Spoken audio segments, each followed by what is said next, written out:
I'm Jamie Sherman. I work with Matt Buckingham, who's my business partner. We work for a company called Advanced Trading. Some of you may have heard of it, maybe not, and that's okay. I grew up on a farm outside of Benson, Minnesota, and Matt grew up on a farm outside of West Concord. So we both are farm kids. I had an older brother who was the heir apparent to the farm and a much better farmer than I was, so he took over the whole farm. I had no interest in it. I was much better farming on paper than I was actually. I broke everything I touched and I didn't want to fix it either, so I was a double threat. So it's good that I'm not part of the family farm. So just to talk a little bit about what's going on or who we are. So again, thank you to citizens for asking us to be here. We get the opportunity to do these kind of presentations quite a few times a year, get in front of producers and just say, hey, this is what's going on in the markets. Here are some tools that if you choose to use them, we feel would be beneficial for your operation. And I'm going to talk about some of the high level stuff, what's going on with the markets, and then I'll turn it over to Matt. And then he will talk more specifically about, some recommendations we're giving on old crop, new crop, and what to do going forward. And we are non-predictive. I have no idea where the markets are going. In fact, I'm kind of a smart ass about it because people will ask me, and I'm like, well, they're going to go up, down, or stay the same, right? That's my prediction, right? Big pop out, but it's true. I have no idea where they're going to go. And so our advice is always to be prepared for the unexpected because we don't know what's coming. Higher prices, lower prices. You just never know. So have your positions in place ahead of time so you can react to whatever's going on in the market. A couple things about advanced trading. We're based in Bloomington, Illinois, and we were founded in the 1980s. We've been around for quite a while. And we've got two different divisions. So Matt and I are Series 3 licensed commodity brokers. And half of the company, the brokers, work with commercial grain companies. So they're doing hedging, merchandising for co-ops, ethanol plants, feed mills, you name it, helping with barge freight, rail freight, all that kind of stuff. So that's what that group of brokers does. And then there's another group that Matt and I are in, and we work with producers in our area. So I'm based in Northfield, Minnesota, and Matt's in Zumbrota is where he is, and we just work with other producers kind of across the state of Minnesota, into Iowa and Wisconsin as well. So that's kind of our footprint, but we've got a bunch of us sprinkled across the Corn Belt just working with farmers in our area. So that's a little bit about the company, and we just help, ultimately our job is to help farmers market their grain. But you can't do it all at once. It takes a long time to get it marketed. There's a lot of risk in the market. So we help market the grain, but then manage the volatility that's in the markets as well, we use put options and call options and futures and that sort of thing. So that's a little background about who we are and what we do. So what I'm going to do in my part is just kind of talk about, it's always beneficial to look back and see what has impacted the market and what's on the horizon. What are other things that are coming that could impact the market, good, bad, or indifferent. And I'm going to talk about South American weather because that is the story right now. We're not growing a crop here domestically, so all eyes have been on South America since we got done with harvest. It's the way it works every single year. So I'm going to go through South America and hopefully clear some things up. If you don't follow South American stuff too closely, we're going to go through that. I'm going to talk about the USDA report, specifically the one in January, where almost unprecedented thing happened, and they took this big crop and they made it small. Right? It doesn't happen very often, but it happened in January. And then Matt's going to go through some old crop and new crop strategies. So real quick on weather, we have a weather consultant that we subscribe to at Advanced Trading called T-Storm Consulting, and they're great. They really focus on agriculture and how that weather is impacting South America and obviously the U.S. And everything's pretty usual right now. Everything is kind of nothing real major going on. So that's just a really quick look at that. This is Brazil, and here's what's going on in Brazil right now. They are harvesting their bean crop. They're in the process of harvesting. They are about 36.4% complete with their soybean harvest, and it's big. It's going to be a record crop coming out of Brazil. And they just planted a ton of acres, and it's a big crop. So that's what's coming. There's a tidal wave of grain coming out of Brazil. Nothing new. It happens almost every year, right? They grow a big bean crop down there. And the one thing that the market's been watching, they were wet. So they were having a hard time getting the beans getting that harvest going because everything was really wet. It has dried down enough now that they're getting the beans out. And as they're combining the beans, they are coming right behind the combines and planting their double crop corn called their safrinha corn. And that has to get planted really quickly and get early rains because pretty much by the first week of May, the spigot turns off and they don't get much rain in Brazil, typically. Not saying it's going to happen for sure in this year, but typically it's their winter when that double crop corn is growing. It doesn't mean cold, it means dry season. So it's always a really risky crop for them down there is whether or not they're going to get production from the corn that they're planting there.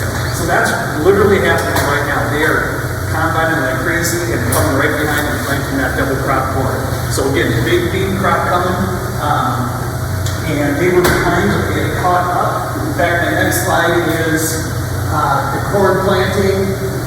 They're at 53%. They were at 59% the same time last year. But last year was kind of a record fast planting. So they're actually a little bit ahead of the 5-year average. So they're right on track to get that corn in. And again, they need to get it in quickly, then get some early rains on it to make that crop. And you might have, I don't know if you've ever heard of Mato Grosso, but that's a big state in Brazil. And it's kind of like if you took Illinois, Iowa, Nebraska, combined all three of them together. Like it's really the important state in Brazil as far as production on both the soybean side and the corn side. It's their best crop. And so we really, really watch Mato Grosso. Some of the other ones, obviously they matter. Not to make fun of South Dakota, I grew up really close to the South Dakota border, but that's kind of like what the Dakotas are as we talk about the Corn Belt. We're talking high states, Nebraska, Minnesota, we're talking the big production areas. But then like Missouri or the Dakotas, they matter, but it's not as big of a deal. So anyway, Mato Grosso is already 67, we'll call it 68% planted on that double crop corn. So their most important state is the one that's furthest ahead as well with planting. So that's what's going on in the market watching system, right? The market always keeping an eye on what's going on in South America. Argentina, so they had, I might have heard this, but they had a really, really dry January. It was the driest one in 45 years. And they got some late rains. So we'll see how that helps to finish their bean crop. They start harvesting their soybeans really in earnest in April is when pretty much all the Argentine soybeans will get harvested. So the market's watching that as well. They had like 2.5, 3 weeks almost of between 95 and 105 degrees every single day. It was a rough stretch. But they had really moisture, the beans hang on. From what we can tell in the crop, we have a Brazilian guy who works for our company, he's an economist, and he's got his finger on the pulse of what's going on in South America all the time. And it looks like it's going to be an okay crop. It's not a bin buster. And Argentina is interesting because they are the world's largest exporter of soybean byproducts. They crush every single bean that they raise, and then they ship out meal and oil and all that. So that's what's going on in Argentina. Looks like it's going to be okay. And my guess would be, even if they're a little bit short of the projected production, Brazil is going to make up for it. Okay, Brazil's crop is huge. So anyway, that's a real quick look there. What else is the market going to be looking at? We're dry. Who would have thought last year after May and June, when we couldn't turn off the water, we ended up in a drought by the end of the year. So it's just crazy weather. We're going in dry, not a whole lot of moisture this winter, obviously. Looks like we might get some rains maybe next week. Hopefully we get some moisture in the ground, but we're going in pretty dry. So obviously weather is always the most important thing as far as what's going to move the markets up and down. Weather, as you know, is always the biggest thing. All right, let's talk about the USDA reports. I love digging into these suckers. These are big days when your commodities broker, right? You ever see Trading Places with Eddie Murphy back in the day? Right, that whole movie was centered around the crop report, so it's kind of fun. You haven't seen that yet, have you? No, I keep telling you, you gotta watch it. It's one of the greatest movies ever. So there was a report in February, Snoozer. They didn't really change any numbers, non-factor. They didn't really care for that one. But the January 10th report, holy cow, that was a big one.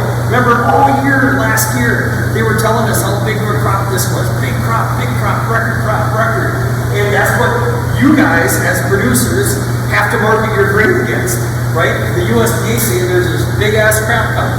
And then what do they say in January? Actually it's not as big as we thought. 3.8 bushel per acre reduction in yield. That's huge. That's gigantic. I mean, that equated to a 276 million bushel reduction production. That's a huge number. Soybean they dropped by 1 bushel per acre, which is actually pretty significant across the board. And again, brought down the end stocks by 90 million bushels. So that report was a big one. And digging into it just a little bit, I'm not going to go into all these numbers, and it's not all that exciting, but just the overall reduction of the U.S. domestic crop has now created about a 10-15 year global tightening supply of corn that we haven't had for about 10 or 15 years. It's about as low as we've been in quite a while. So you might think that's bullish, and it kind of is, right? And we saw the little rally here in the corn hasn't been a gigantic one, but it's been a nice one. You know, corn has rebounded quite a bit, and that's why the global stocks on corn are a little bit tighter. They're a little bit tighter. Soybeans, we're comfortable. We're more comfortable on the beans than we are on the corn side. Hence, the planting intentions report coming out at the end of March.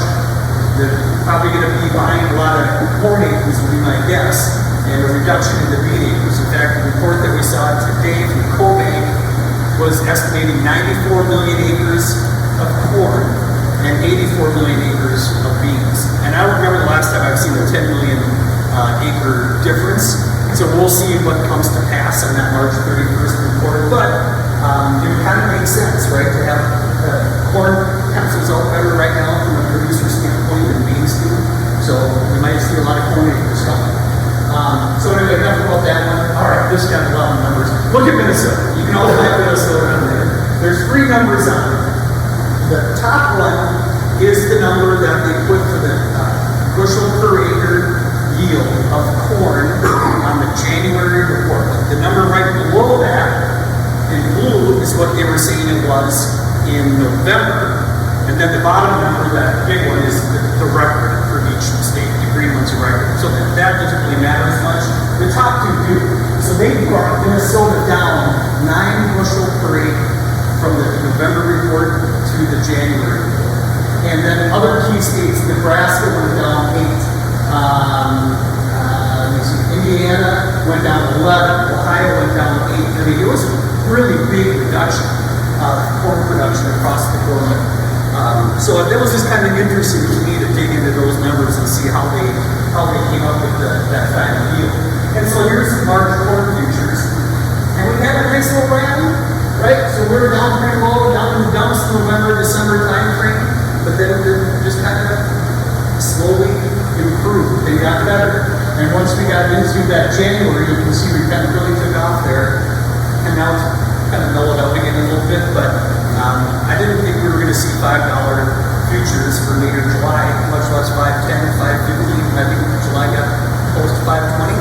I wouldn't have guessed it. So it was nice to see. Hopefully you took advantage of it, or still are. Should be, right? $5 corn. It's not cash. I know the $5 futures. If you didn't think you were going to see it, it might be something you wanted to board.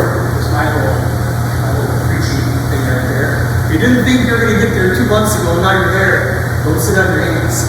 All right, bean production basically took 1 bushel per acre off every state, pretty much across the board. We saw that.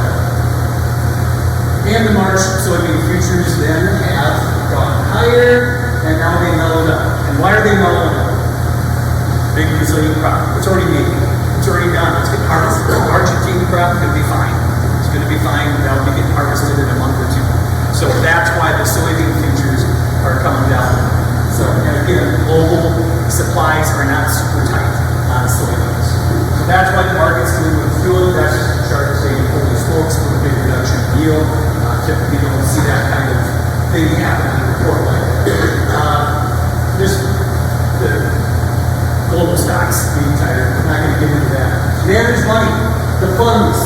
The funds have been buying corn. They have been buying soybeans.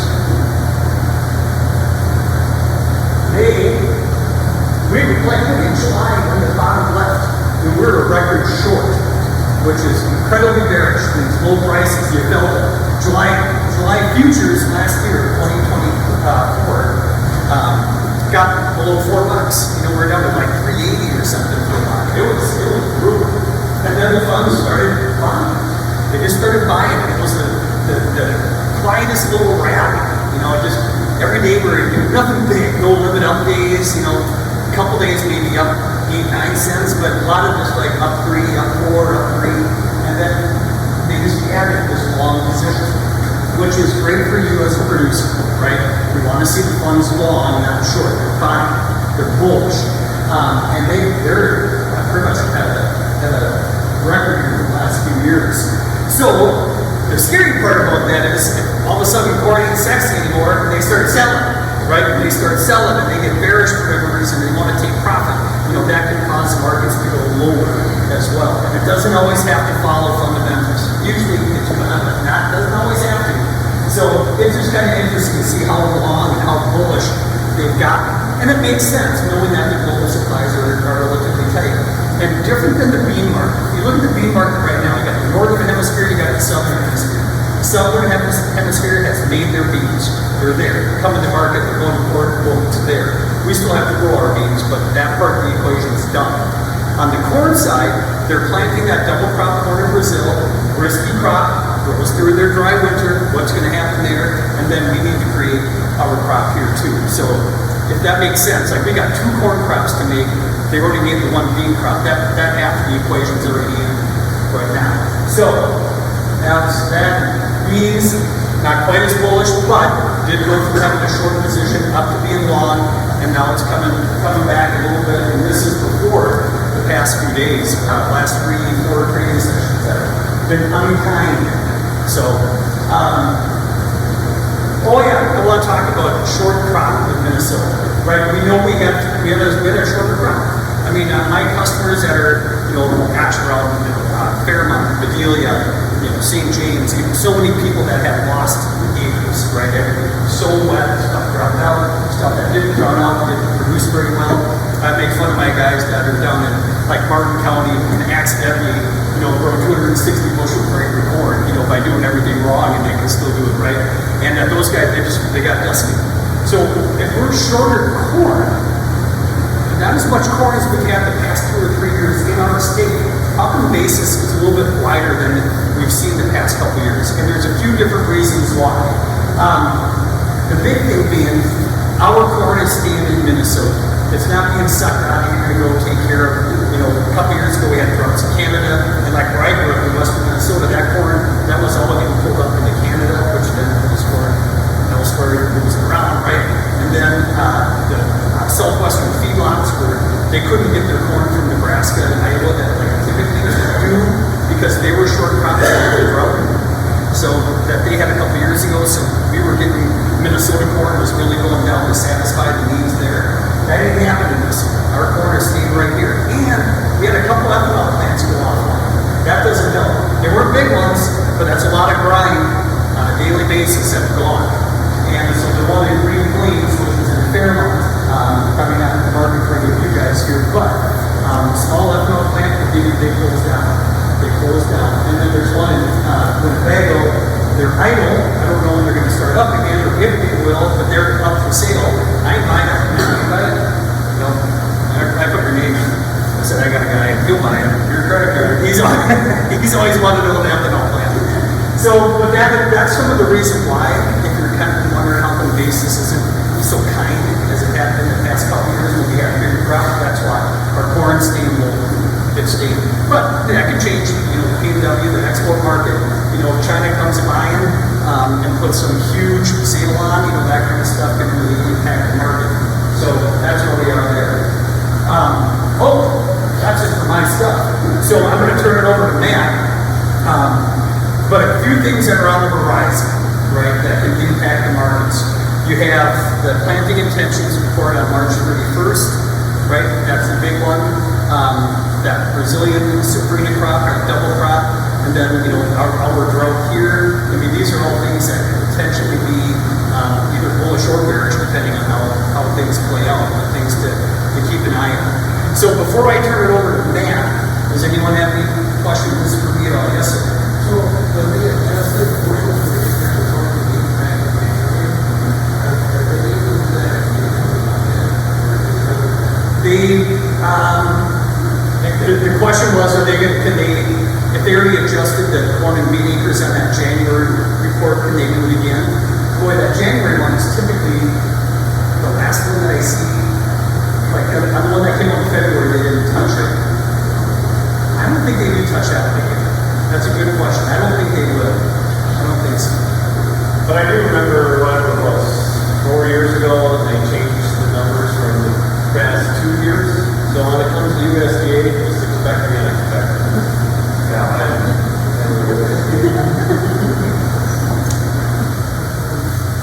anyone else for me? Otherwise, I'll turn it over to Matt. All right, there you go, sir. my name is Matt Buckingham. I grew up on a farm near West Concord, which is right between Owatonna and Rochester. Right between the high school that I went to. I work out of my office in Zambrota, GD's in Northfield. Most of the farms I work with are Fergus Falls, down in Marshall. I used to work at an elevator as a grape buyer. So I actually drive through here all the time, going out west on my 4-hour drive to make my farm visits.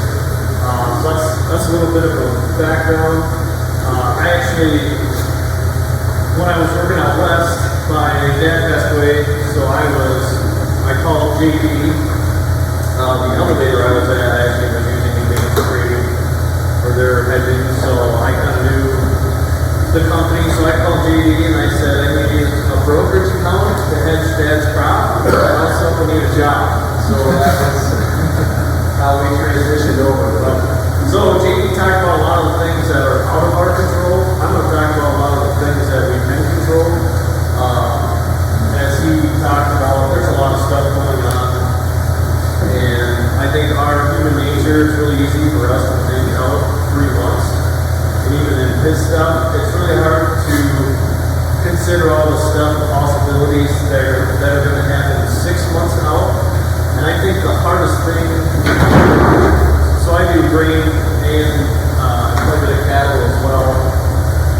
Cattle is almost, our livestock's almost easier because once it's done, once you have your milk, once the hog is finished, it's done, it's gone. The hard part about grain is you buy your inputs, 2 months ago, you gotta get the harvest, then you get to New Year's, and you still got 6 months before you go to July. So you got 18 months of opportunity costs and volatility to manage. That really is the hard part about grain. And just have that perspective change. Hopefully I'll shift that. Just to think bigger picture. What we always want to do in the marketing plan is have the worst case scenarios be prepared for. So the basic qualities in a marketing plan that we look for, I'm going to look at the screens, I don't have the screen really yet, but we want a plan that manages risk. And like GE said, we have no idea where the markets are going to go. So the advice that I'm giving today is assuming that you guys are hedgers in managing the other side of the risk. Risk would be if your grain's unsold, if the market goes down, we take the loss. We want to use the tools that we have to manage that risk. Vice versa, if you sold all your grain, your risk is price going from whatever you sold it at, 450 to $7. We want to manage those big moves in the markets, as well as the small moves. But really, the big moves, the volatility in the market are. We get the big picture stuff right. A lot of the little stuff will start falling in place. But the second thing is we want to be in control. We want to have those positions in place so that we can react and not panic. And there's a lot of things. Every farm is totally different. People always ask, well, what's your average price that you got last year for your farmers? And I'm like, I can't give that number because it is totally up to you guys. We're just going to use the tools to fit around whatever's going on with your, every one of you guys' cash flow needs is different. Your insight needs is different. The people involved in the plan are different. Ethanol shares. So we don't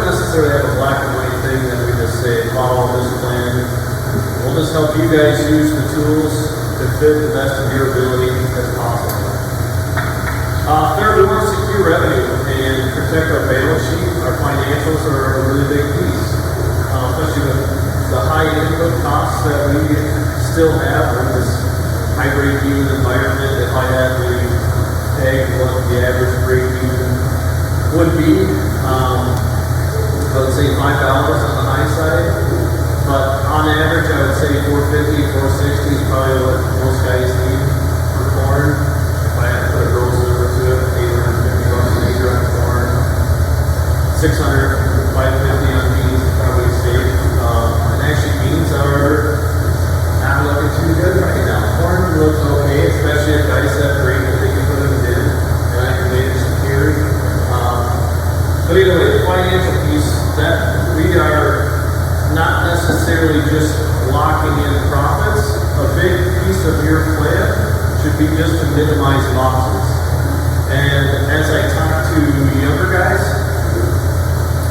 they kind of know that, and a lot of them are pretty aggressive to forward sell. Their atmosphere is more so just build equity, which honestly, break even can be a really powerful goal. Over time, you're going to build equity, and I'm not saying that it's our goal, it's just to help you break even. Hopefully, we can do a lot better than that. But embrace the unpredictability of the market. We want to get rid of our ego, and honestly, I would say we're in the business of lowering blood pressure. I think just having peace of mind is worth a few cents.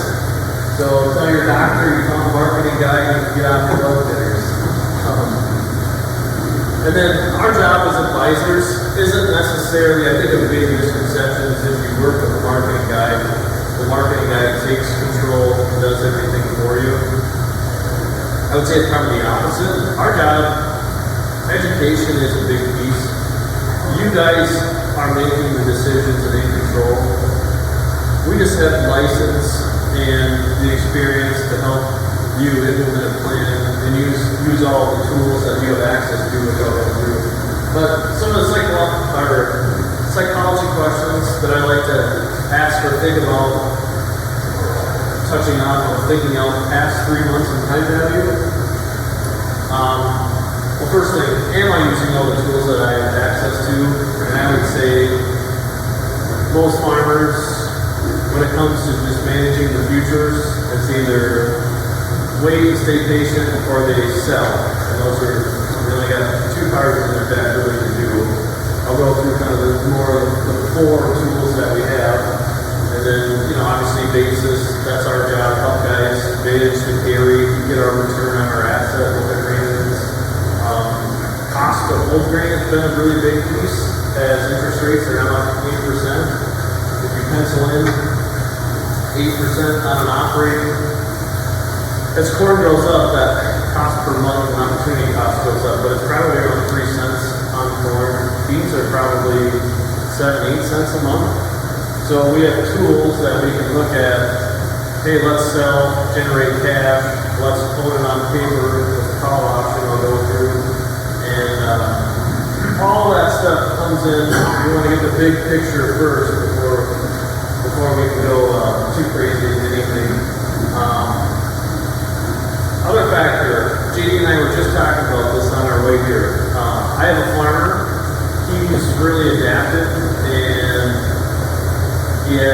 he's the son, he's about my age. He has taken over the marketing for his dad and his uncle. They have a pretty nice farm, and he really wants to grow, use all the tools, and now after a couple of years, he has put in a scale, and they have built an extra 500,000 bin storage, and now they're buying grain, they got their license from the neighbors. And it wasn't anything that we really did, it was really just this guy's mindset. We just helped him, so Dee and I were just talking about it.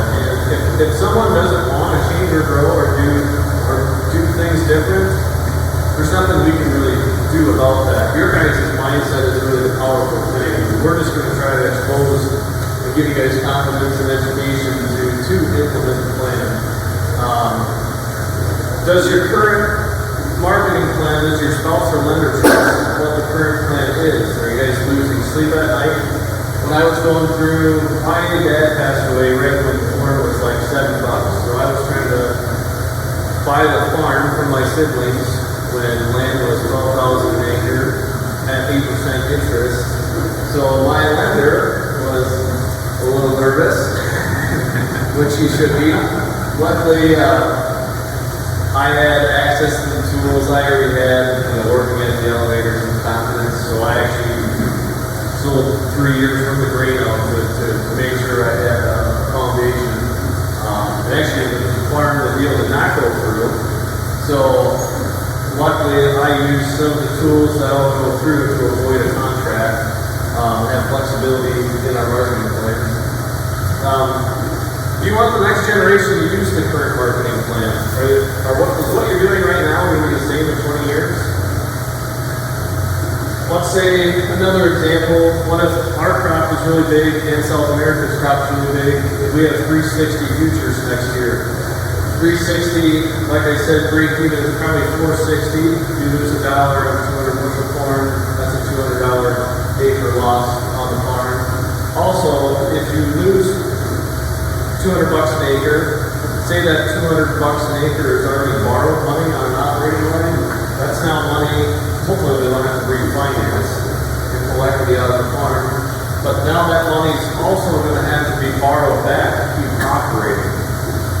So there's going to be additional costs on the money lost just because of interest of where we're at. So the opportunity cost in just minimizing costs is really significant. Then on the other side, what if we do get a rally everyone's looking for? What if now our break even's at $5 instead of $4.60 or $4.50? How are we going to defend that? And my next slide, this just came out the other day. This is the bankruptcies in current in 2024. If you look at the baby blue, that's the Midwest. So how do bankruptcies happen? Generally, it's death. Which I'm not saying that's a bad thing. I'm not playing Citizens Bank for the high interest rate. They have no control over that. But it's just the environment everyone's in. So as farmers get leverage with the bank, operating land loans, bad markets, what we want to do in our marketing plan is you leverage with the bank. We want to de-leverage with the tools we have to protect our numbers. And I think this is definitely different, even in 2020 versus now. And right now, I would say the grain guys are probably the worst off. Hogs now are pulling back. They're not looking too great, but milk is still pretty good. My cow guys are doing really well. Grain guys are probably hurting the worst. Hopefully they have built up plenty of equity when times are good. But I think this thing could really spike up a lot quicker if we do get the bad markets, just because the high interest rate of where we're at is another catalyst. But back to this. I can't really do anything for you guys when that's already there. When the price is already $3.60, it's too late. And I get that cash prices even for new crop might not even be break even. If you have grain bins and we can roll out, pick up carry 15 cents out of these futures, get a better basis, maybe. But the biggest thing is this is still a great opportunity that we're in right now. This rally we've had for about the close. But we do go down there, it's too late. There's nothing, I can't go back to where we were with the futures price. So in order to defend that, you kind of got to do it ahead of time when you feel like you don't need to manage risk. So some of the basics. G.D. talked about the basis. Right now our basis is really widened. I think it's the first time I've ever seen the old crop basis, looking at elevator bids, wider than the new crop basis at a couple of plants or elevators. Generally speaking, when I was at the elevator, as the market goes up, when you're working as a merchandiser, I can see how many offers are in there as the market goes up. So a lot of merchandisers, they're going to widen that basis out because they know if corn rallies 5 cents, they're going to buy 200,000 bushels on offers. So they're gonna try to widen that basis out and get it bought right. And so that's the environment we're in. Also, we can keep track of the commercial hedges. The average farmer is about 70% sold, which they have pretty good reason to. And like JD said, we have 520 futures who's selling it, and no one is right now because they already sold 70% of their grain, which they would kind of find a little worried. But we have Trump coming into the office, an inauguration of tariffs, and no one kind of knew. We already had record exports with bad news on the horizon and South America's crop and wider acres. There was some panic selling, but we were kind of in a market rally, so that is why we've seen this basis widen. There's been a big supply push. So your last 20% of the grain that you still have to bid, if you are looking to sell, I'm just setting the futures out there for July. I'm not setting any of the basis at the moment. But generally speaking, so what we do is we open up a hedge account or a trading account. Well, I'm going to call it a hedge account. We didn't really speculative stuff. G and I advise on basis throughout the year. HDAs, all different contracts we use. In the brokerage account, we use typically, like he said, puts and calls. Puts would probably be the number one thing. Puts give us a floor in place. So, example on new crop, some of you guys probably have 10-20% sold. The other 80 or 90% is wide open to the downside. Granted, we have crop insurance that may or may not make a decision depending on what you buy up and what your past yield history is. But what we do is we use put options to set a floor on that unsold grain. So your last 10-20% of old crop, I would set a put and get a floor underneath that stuff. So at least you have your old crop worst case scenario for known. I have some actual quotes, but those are probably the number one thing we use. So new crop, we have a lot of puts on because there's a lot of unsold grain. As your portfolio changes and you make sales throughout the year, we end the year with a lot of call options on. I shouldn't say a lot. I want to keep control of that whole crop as you make sales, so you stay in the market, especially with flex rent, and that's how we offset. Right now, a lot of grain's moving because that big check's due, and of course, the government comes out and gives you guys all payment as you're trying to negotiate your rent. But that March 1st rent check chews off a big chunk of the grain that has to be moved just to generate cash.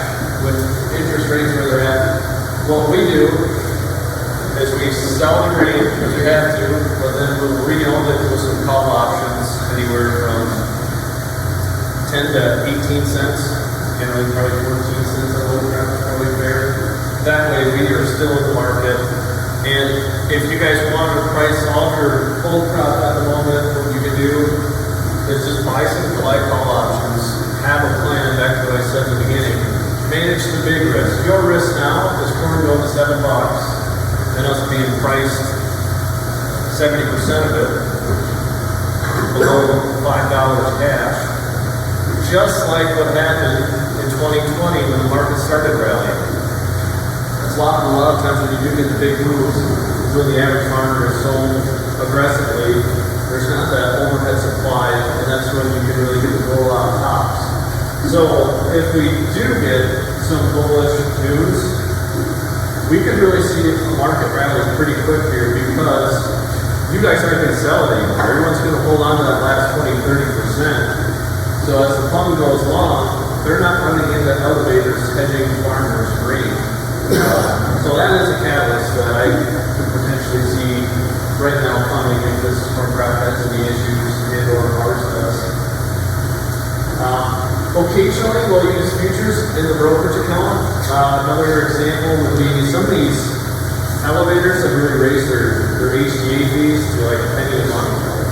Well, if you forward sell, say 100,000 bushels, just reaching that 9 months of time out until we get to cents a month, or 9 penny a month for 9 months, you're gonna pay $9,000 in HTA fees. But the number one thing we use futures for is if a farmer, like my guys in Wisconsin, they don't know if the grain's gonna go on a rail, they don't know if it's gonna go on the river, or if it's gonna go on the methanol plant. So for those guys to forward sell, which you guys might be in one of those areas where you're right between 2 or 3 ethanol plants, forward contracting can kind of be a gamble. We don't know which basis is going to be there.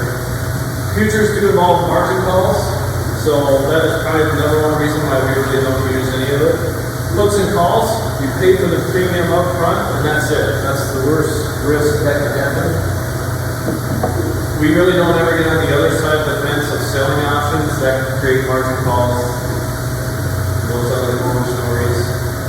And honestly, just a simple thing, even if you just bought puts and your new crop, you know how much risk that takes off your balance sheet for the farmer as a whole picture? I mean, if you say you sold 20% of your grain, you bought puts for new crop corn and the other 80%, you would have a floor locked in, plus a sale, and you still got all the upside on that 80%. Granted, there's going to be 15, 20 cents of cost there to do it, but think back the past 2 years, we really feel like the cost of using these tools is worth it. Put option, I'll go through this just quick. If I have a 450 put option, the futures go to 350. If I paid 15 cents for it, the market's down $1, 15 cents, then I would be up 85 cents. If futures go to 550 and I buy put option for 15 cents, I lose the 15 cents. Again, put option is downside insurance.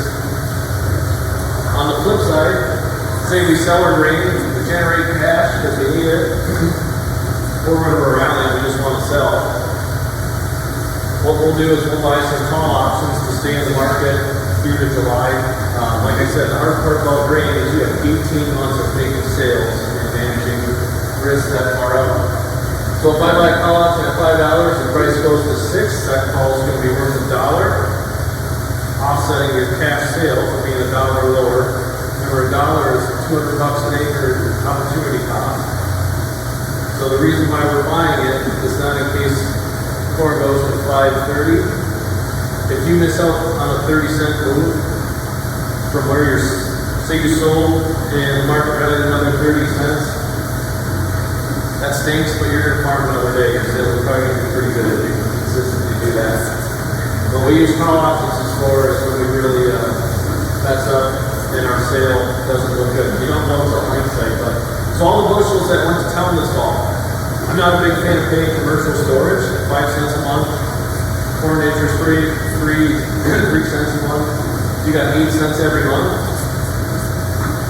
Now paying 15 cents for a call option doesn't seem so expensive. It's already going to cost you 20 cents to hold that grain out until March. You still have all the downside risk when you put on the elevator storage. I'd rather sell it, convert cash, pay back loans, get extra cash, put it in a CD in the bank, hold it on paper with a call. Now that same cost and time that I use, your only downside risk. So that's how we use it. But I would say a lot of farmers, this is the number one thing. Options cost too much money. But look at the big picture. There's no free lunch no matter what you do. Whether the market's going up or down, if you're not using options, you still have an opportunity cost of whatever you're doing. So that's how you can really justify using these tools. Start penciling in an opportunity cost to what your current marketing plan is, and I think you'll gain some peace with how these work and why we use them. I'm going to do this quick because I'm taking too much time. But so back to most farmers either wait or they sell. Typically, two marketing decisions is all they really want to have in a plan. We're trying to use more tools to manage the risk. So let's assume corn goes from 5 down to 4 and we lose $1. The best thing you could do, the best strategy would just be to sell. I mean, there's no doubt about it. Our approach is more, let's sell and buy a call option in case we're wrong and the market rallies in a big way. And I don't always necessarily, if I would sell 20,000 bushels, I might not need to re-own all 20,000. I might just re-own half of it, depending on how much grain I have sold and the time of year.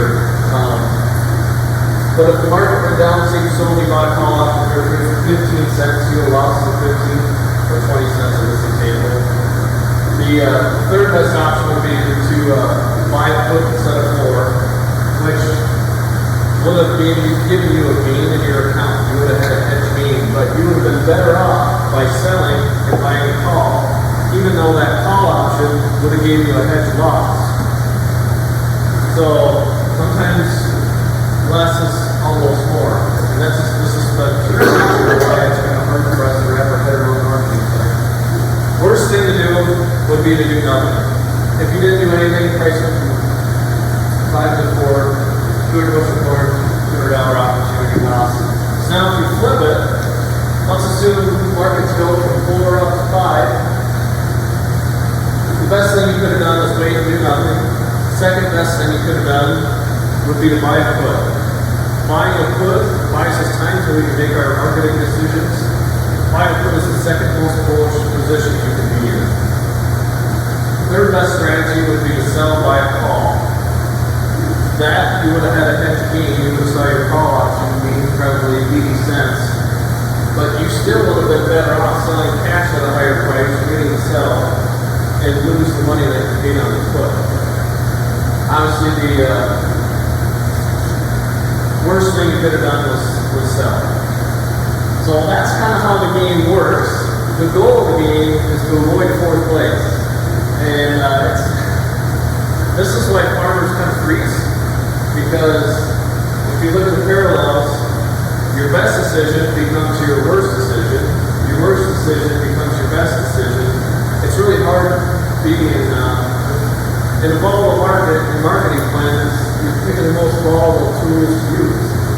So consistently, our approach, we like being in strategies with the options. We're going to end up being in the second or third best position to be in. But the biggest thing is we want flexibility and we want to avoid fourth place. I get this is confusing. Marketing isn't something, this is like drinking from the fire hose, so I don't think you're going to grasp this right away. It takes doing things one decision at a time. Jamie and I reviewing positions. Why are we doing this? Just to wrap up. So if you have a put option, the market goes, well, let me rephrase it. Say you bought a put option on the last of your old crop. You're going to set a worst case scenario 4. Do you want to have that put option have a gain on it or a loss? You want to have a loss. This is insurance to the downside. You don't want a car insurance claim. It means you got in an accident. Same thing here. We're going to buy downside insurance, not because we think the market's going down, just because we want to manage our risk and our balance sheet, protect our finances, and we still have all the upside and flexibility. New crop. So if you are thinking about selling 470 futures, you can re-own it with a December short dated call. Don't get too caught up in the quotes, just get the general concepts down. If you're not ready to sell, which obviously no one's going to sell all the new crop this early in the year, but what you can do is sell for a 450 is around 13 cents or 460 is 17 cents. So it's not the actual July board, it's a short dated. It trades out the new crop just a little bit less money. As you can see, in actual December is 25 cents, so that's why we use them so we don't have to pay that whole 25 cents. These work really good for the third. Some of you guys can afford new crop, half, third, whatever it may be. I really like using these short dated ones to protect those bushels that we're going to plant forward and sell. So maybe you set a 4 on a 30 in your new crop, then you're hoping to forward sell this spring. Would probably be a good starting plan. Old crop, again, it's the same things. Set a 4, or you can sell it, re-own it, obviously basis. Probably going to wait on, but that's kind of the basics. through because we're out of time here, and I don't think any of you guys have paddle. But if you guys do have paddle, I do not want to see. We're going to hear horror stories when the paddle market corrects. Hopefully, it's not one of you guys. Same tools apply. You can use a board. This is just an example of what my board looks like. So that is all I have. I think I went a little long, and I'm sure you guys are confused. JD is here to answer all the hard questions. Any questions you guys got? How many of you guys have more than 20% sold on these?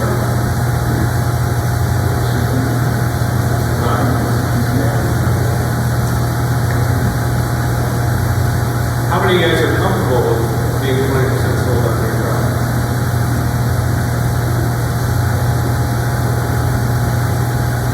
All right. Right, so my name is Steve Frelick. I'm the regional marketing rep for Indian Country. So my job is taking care of training agents, doing farmer meetings like this, kind of being the specialist, right? So whether it's claims, underwriting, working with agents, that's my job. Now, I live up in Richmond, Minnesota. We moved there all of 2019. Prior to that, we're down in Amelia for about 27 years.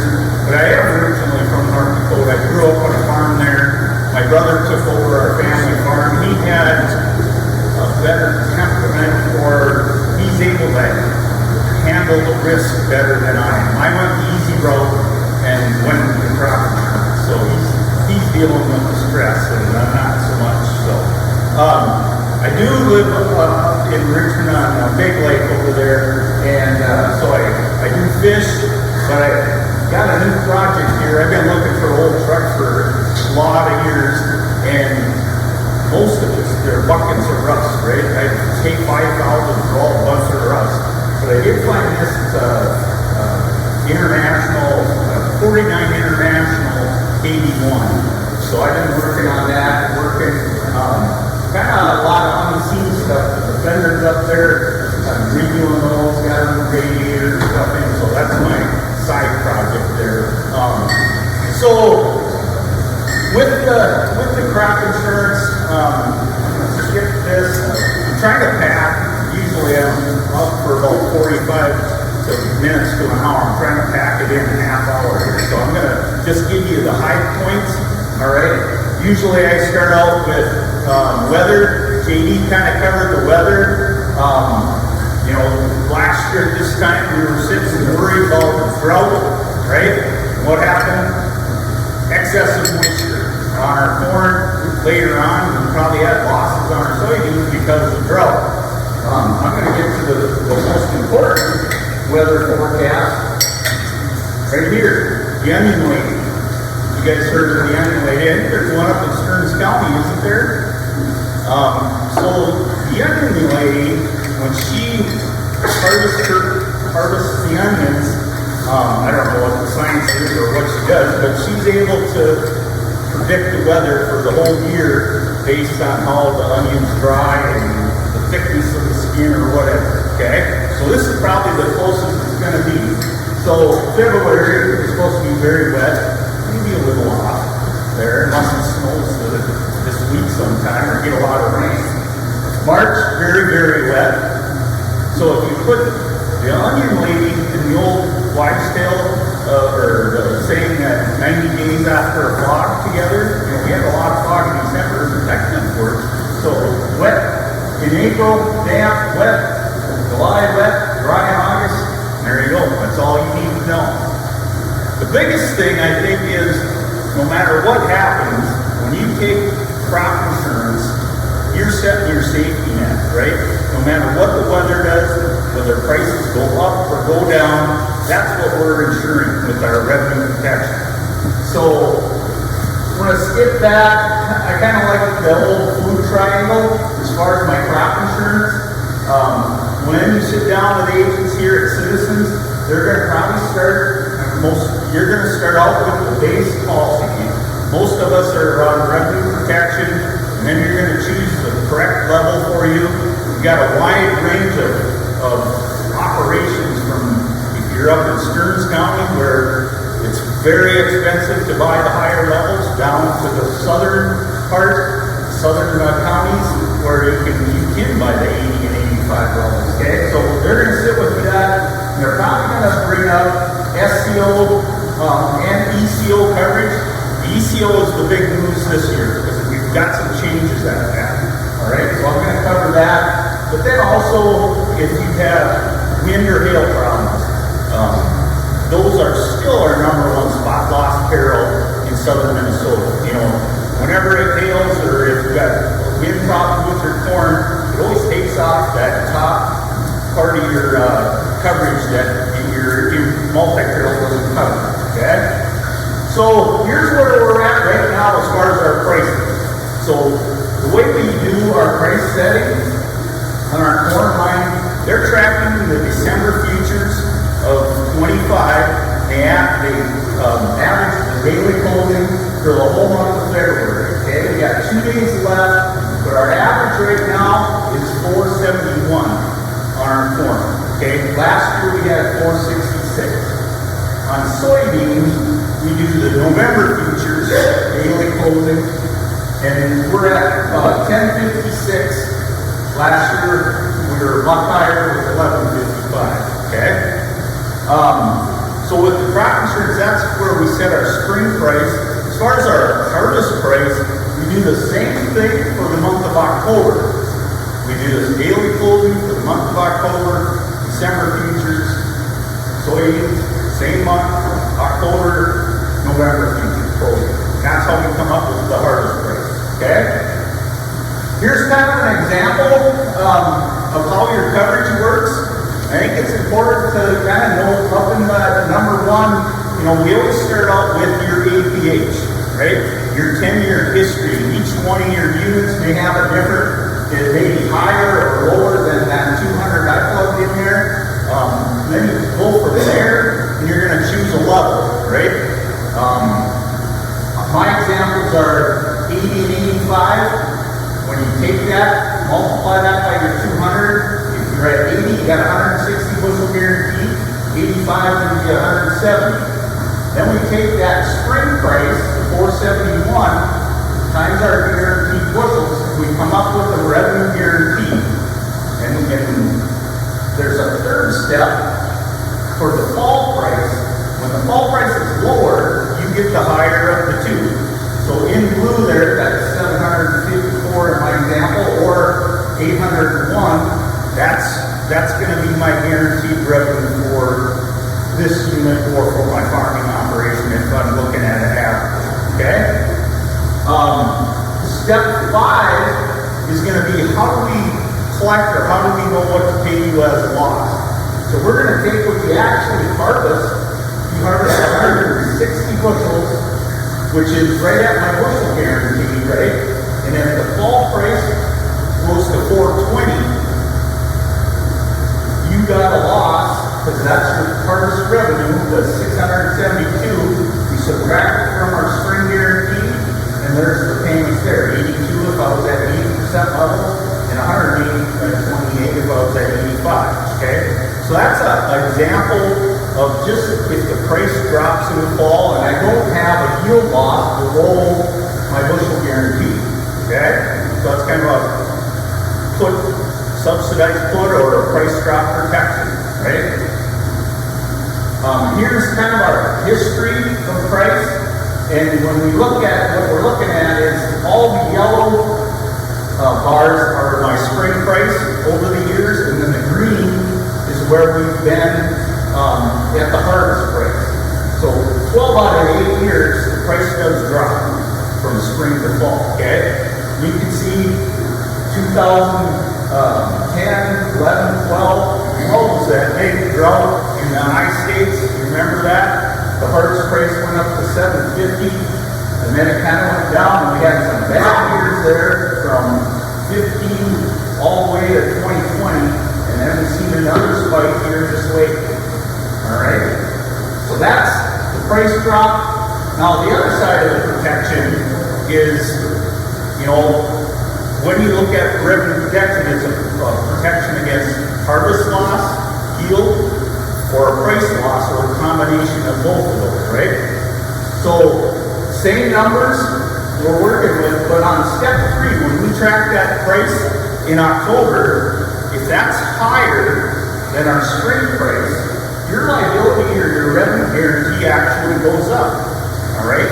I like to call that one a freebie for you, because your premium is based on step 3, that price, or not step 3, step 2.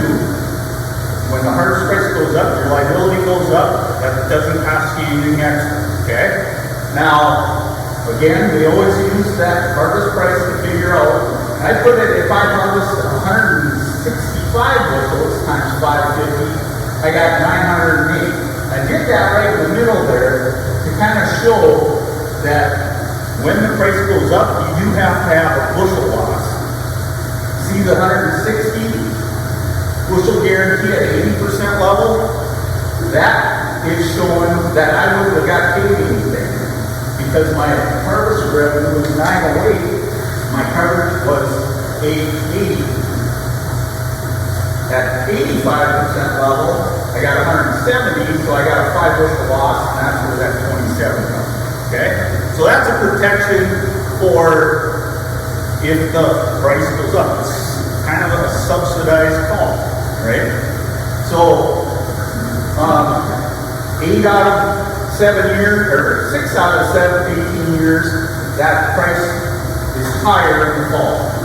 All right? And usually when that happens, there's something drastic that's happened, a weather event or something that's really caused some problems, okay? Soybeans are going to be the same thing. You know, when you sit down with the citizen agents, they'll kind of go through and talk about your coverage. Soybeans, as far as harvest price in the spring versus fall, 9 out of 18 years it goes higher, or the spring price is higher, and then 8 out of 18 it's lower. Here in 2013, the spring price and harvest price were exactly the same. I wonder what the odds of that are when they do that tracking. Should have bought water and pick it that year, right? So, all right. So I talked about hail. You know, it is our #1 spot loss. You know, we're gonna switch to ECO after this, but I do think it's something important if you're in areas where you get hail or wind. This is in our mapping system. I had our mapper kind of draw all the storm paths. Now, when he sent me this, I kind of said, there's no way there was that much hail that hit Minnesota last year. And in our system that we use, it doesn't map it up in the clouds. So I had to take a couple layers off. And so he did on the left here, this is 1 inch or bigger, then 1 1/4, and then 5 1/2. But there were areas that went through that we seen some, especially on the 1 1/4, that red spot, anything orange or red, there was some really big damage that toasted some cornfields and everything. So, something to keep in mind, right? As far as coverage. Now I'm going to switch gears, take a little sip of water here.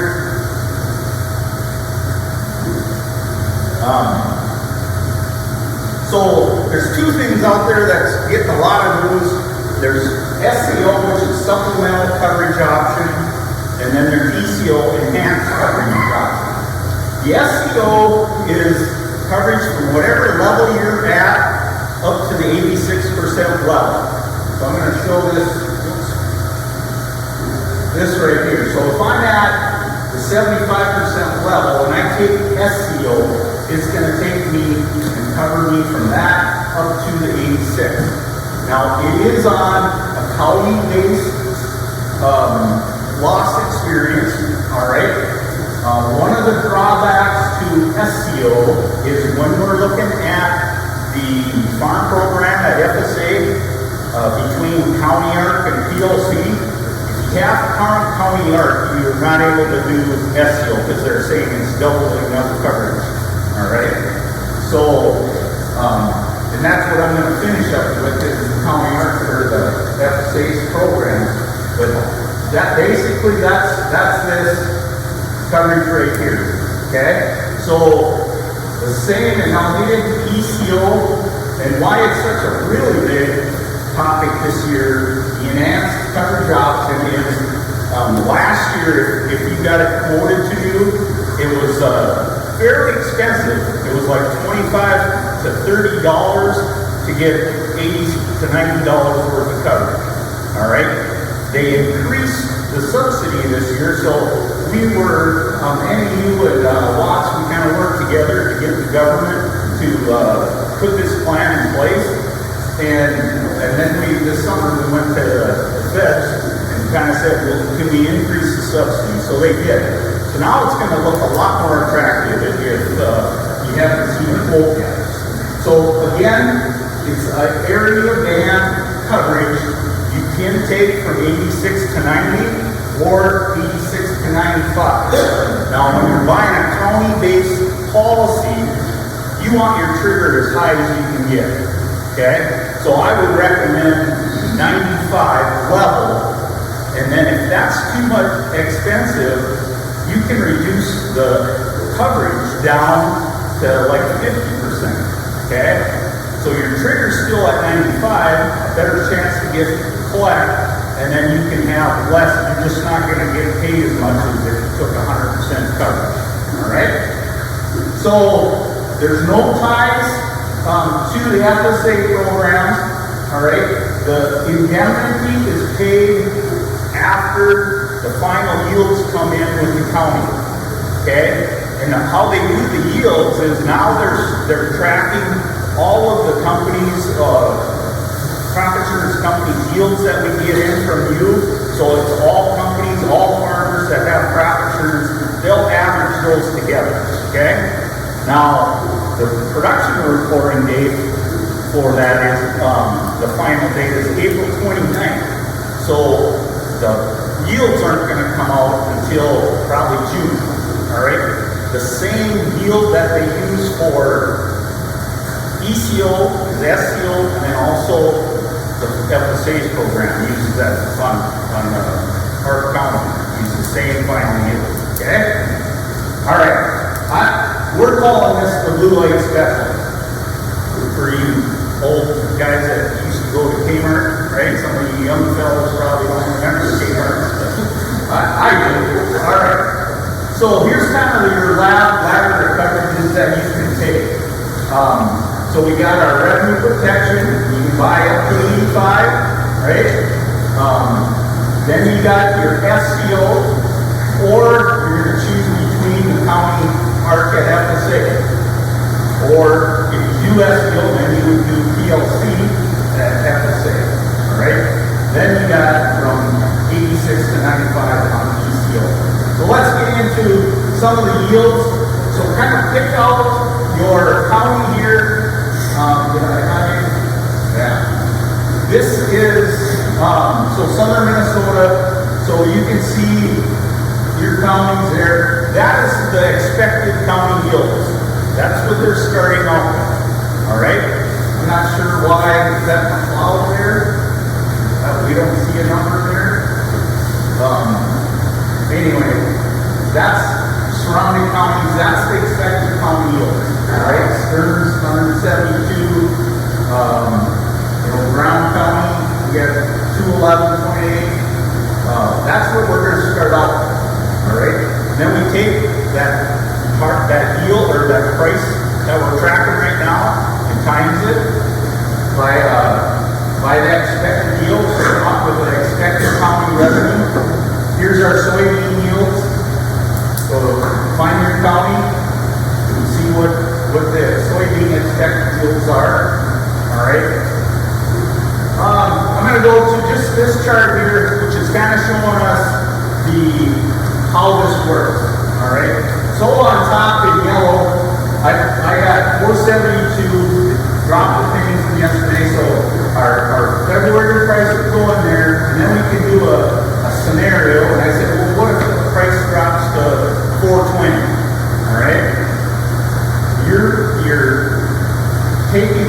472, and if your APH was 210, you would have $991 worth of expected revenue. And then with the ECO, you're buying 9% ban. So in the green box over there, you would get $89.21 coverage. Okay? Everyone follow that? So that's how we set the coverage. It's based on your yields, each unit. But then on the loss calculation, we're going to take your expected county yield. This example, I think, was Brown County. If it was 203, take that times the 472. So the county is expecting to have a $959 expected average county year. Okay? So if we put in the same yield as what was expected, so they just stayed flat, we got our average yield with the harvest price of $4.20, we're down on our revenue. And then they do the math, they subtract it out, and pretty much you're going to have a 6% loss in this example, right? And then in black, that would be what you would collect in that example, okay? So we got a couple tools. This is kind of, and the agents here at Citizens can work with you on the sheet if you're interested. But this is kind of a matrix of what all can happen. So our expected yield is in blue, the 203. If the yield stays the same, the price would have to drop from our 472 to 460, and it would start kicking in. Okay? So that means that's just 5% drop, and it starts paying. All right? So I like to look at the ECO as kind of like a subsidized put.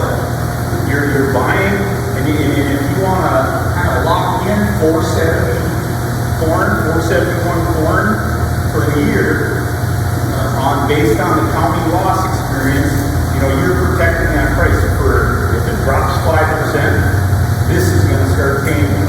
So what we're looking at here then, I'm starting out with McCall County. So on top, the corn, I went back and we looked at 20 years of history, okay, of when this would have paid out. I took total payments of all of this and then divided it by the 20 years to come up with an average. So on corn in the cloud, if I averaged it, I would get paid $24.70 for every year, and it would cost me $15.41. So that's kind of a lot of farmers have been asking me, well, when do I break even if I'm buying this? Well, I started with, you need to get paid at least 1 out of 6 years to break even. Then I went back farther to average it together. Now, you see 24, we don't have that up there yet, right? That's because we won't have the yield until this June. All right? So that's a little bit of downside, but it is that top percentage, and it's the same time when the yield comes out for any FSA program. All right? On soybeans, in McCall, we got $9.90 average, and it costs us $7.80. So it doesn't look as attractive on soybeans in McCall. Here's Stearns. Stern, you would average almost 24, possibly 15. All right. The soybeans are 13.65, and it costs $8.84 a year. All right, enough of that. The agents will sit down with you. They'll go through that with you and see if this is a fit for you. All right. Any questions on that? You sure? You want to call BS on me? I haven't had a beer yet, so I'm telling you. And I'm closer than 100 miles from home, so I'm not an expert. All right. Let's switch over to the farm program. So you do have 2 handouts in front of you. Just for some information, on making your decision at FSA's program. All right? So, since we didn't get a farm bill in 2000, they just extended the 2018 farm bill, right? One of the changes that they have is you do have until April 15th to go in and make your choice if you're going to switch. All right. Some of the stuff I'm hearing is that don't wait till the end of April 15th to get signed up. Once you do your crop insurance, make your selections there, then go in and get your FSA stuff done. Okay. So this is what you signed up for last year, the 24-25 year. Okay. What's new is over here on the right-hand side. So on the PLC, the reference price. So remember, the PLC is strictly price loss coverage, right? You're using your program yields at FSA, and you're taking when the price drops. Now, for what you're signing up for on corn, once the price drops to a little 4.26, they'll take 85% of your base acres, and then how many ever bushels or you have in your base, you're going to times it by that price line. Okay. On soybeans, they increased it to $9.66. All right. Have you guys been here? What are guys signing up for, or has anybody signed up yet? So I'm hearing county art is the way to go. And when I run the quote, some of those decision-making tools, it seems like that is the way to go too. Okay? So the reason is because with the county art program, it's like you're buying a 10% ban of coverage. And it's revenue-based. They use Olympic average for the yield and Olympic average for the price. So they're taking Olympic average means they throw a high out and a low out and average the three together. Okay. So when we go back on the price, they got rid of that low 2018. Now we're working with that 503 on corn times. Each county has their own yield that they're going to work with, okay? And then on soybeans, we got 1217 for our soybeans. So we're starting out with a good number on that program, okay? So with that, there is also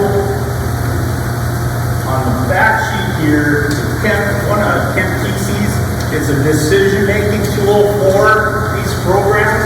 I'm not going to go through the whole thing because it does kind of explain, what I tried to explain and how each program works. What I want to show you from now, since I got a feeling your seats are to the limit of what's the old saying, the mind can only absorb what the seat can bear. I think we're to that point, right? Okay, so I'm going to show you on this sheet from Kent, I think it's on the back page, he's got some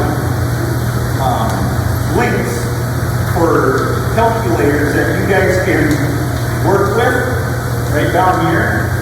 And personally, the best one I like is the NDSU one because you can do both crops at one time. Okay? So let me get in here.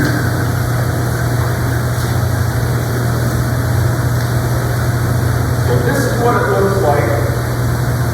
I got it going up a little bit here. And you can select your county.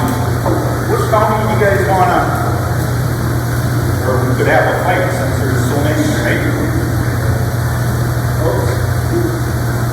Okay, we'll just skip the McLeod since that's where we're at.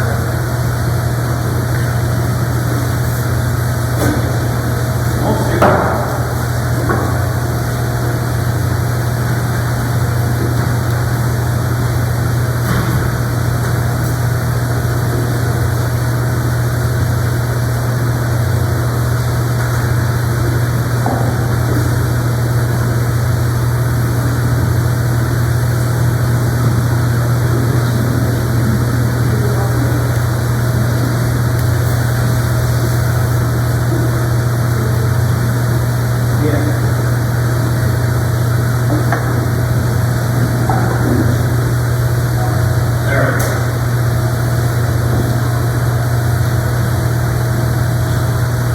got any jackrabbits in the house?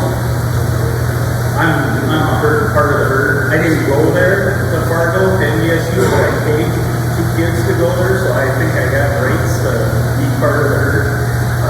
I was giving some guys last night a bunch of jackrabbits, and they were all at NDSU, and I said, let's use your calculator.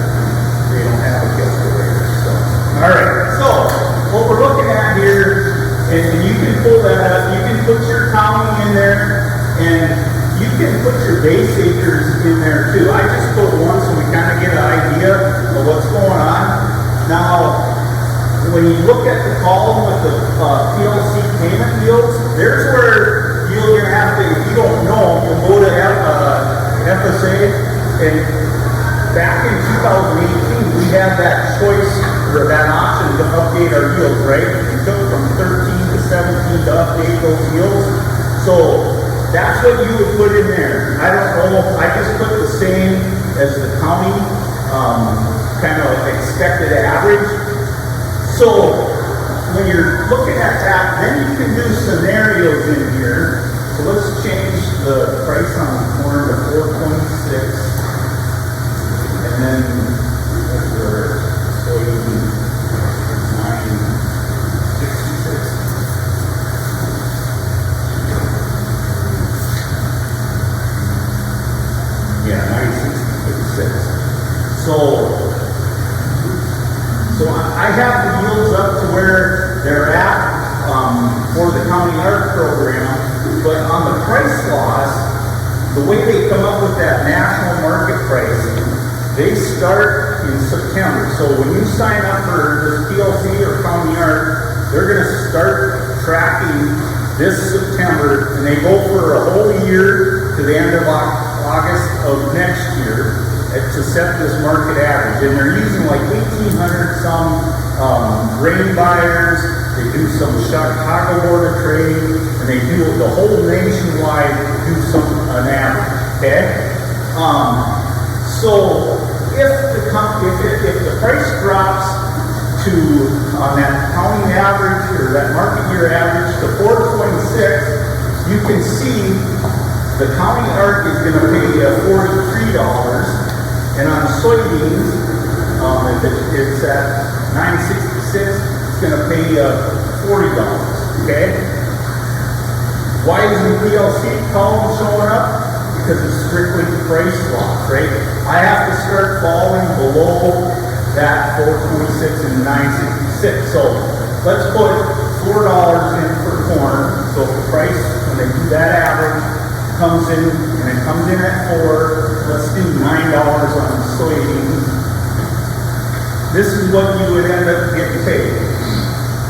Whether if you had PLC versus the county, okay? So my main thing is, and what I want to get across, go in here and put your numbers in, kind of play with it. I mean, PLC will pay you more dollars worth, but it has to be, let's drop our price to like $3.80 on corn. There, we still haven't dropped a hit. Let's do $8.15 on soybeans. We still haven't met or got up to where our county market is, right? We're getting close. Now let's drop down to $3. You'll see that the ARC will max out at 90 and 59, but then if the price really tanks, you would collect on more on PLC. Okay? So I think it's kind of, you got one in the hand and two in the bush. Which one do you do? The PLC or the ARC County is going to pay you out quicker and faster. Stuff's got to really tank to collect on the PLC, right? As much as you did. Now, when you select the farm program, it is by farm numbers.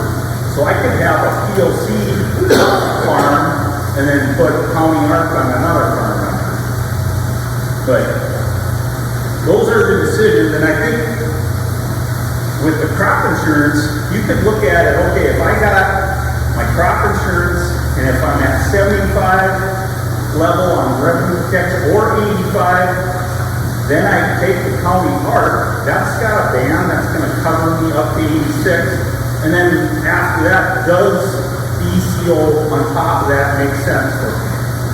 You know, will that fit into my operation? But that's why citizens are kind of happy here. We're going to sit down and talk with you and let you kind of go through the numbers and see if that works. So with that, any questions? All right. I'm done. I'll just touch on a couple of things. I agree with everything he said. How I guess we're doing things different this year with guys taking out ARC more than DLC. We're still managing the price with the put. Yeah, essentially you kind of do have a subsidized put. If you take that map and you flip it and line up all the farms that didn't have a claim, it's a lot bigger. So most of the case guys aren't having a claim. So I still look at, even being younger, I have a lot of the next generation's sons that are coming in. A lot of them, I would say the vast majority of them are private buying up the SEO, ECO, 95%. So up there, I'm maybe not using put options so much if they already have it in place. But I still might do a third of them for whatever the July short dated for the bushels that they plan to forward and sell. At the end of the day, I still have to manage that decision. If you look at a seasonal chart, like he said, typically we get the higher spring price. So think back the past 2 years, from 22 to 23, those 2 years we had a spring price of $5.90. So when I was starting this, I was trying to basically sell farmers on risk management. Everyone was snuggled up to their crop insurance because they had a high spring price. They didn't need to do any marketing decisions. Guess what was the worst marketing decision for those whole 2 years? Was do nothing and we had the high spring crop insurance price. So they're definitely integrating more with the subsidies. Some of the art and nuances of what I'll do more is I'm actually using more futures in the account. Because if you have 90-95% coverage, well, the hard part about crop insurance, generally if you have a higher APH, your spring price is going to average lower than what it actually is.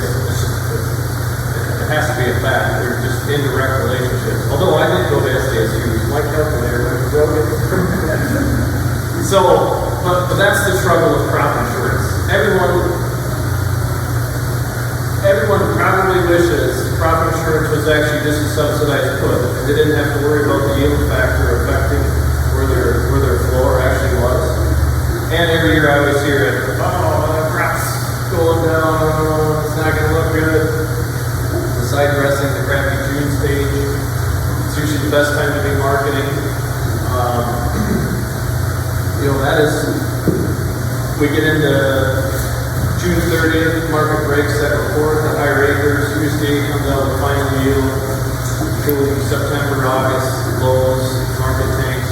So what I'll do, I think part of the value with having crop insurance is now I'm more comfortable to actually go out there and sell.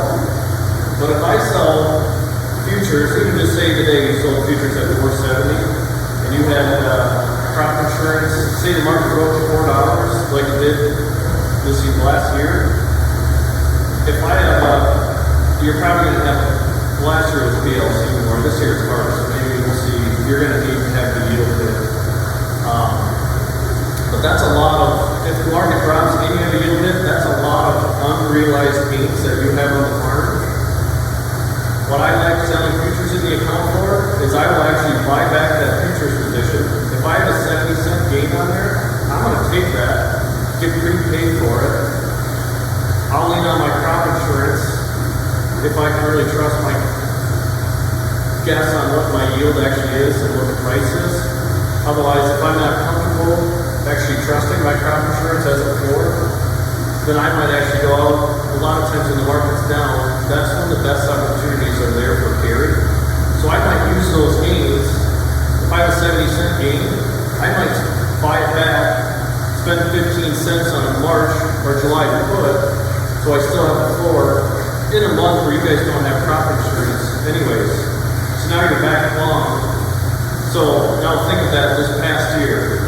If I sold futures in your account for all your new crop stuff, and we bought it back, this is easy to say, but these things do happen.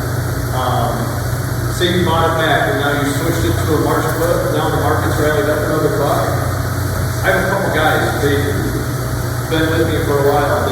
Their average price of corn right now is $5.20. And the actual cash price, I don't think we've even got it to $5.20 because they manage their futures. We leaned on our crop insurance. We knew it was there, but it's a piece of the puzzle that hasn't kind of fit into it. I know it sounds confusing, but this is some of the nuances. But I think it's a great opportunity. If guys can really get comfortable with the hedge line of credit, lean in on their crop insurance agent, lender with the hedge line of credit, you can do some pretty awesome things with a marketing plan. But that's all I got. Anything else? Any questions for Steve on that? No? Okay. We will keep the ball rolling then again. Again, if you need more food at all or beer, feel free to get up and get some. And then we'll roll into our last presentation here. So we have Curt Burns here to share a little bit about agronomy with you all.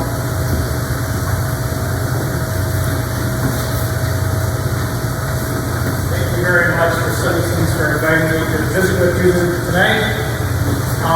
For the background, I have a few of the clients of mine home in the audience tonight, and Nick, his wife, happens to be my accountant, and so Cassidy's family, my partner works for her family for the last 30 years, so I feel like I'm in a family scenario type situation tonight, which is pretty cool for me.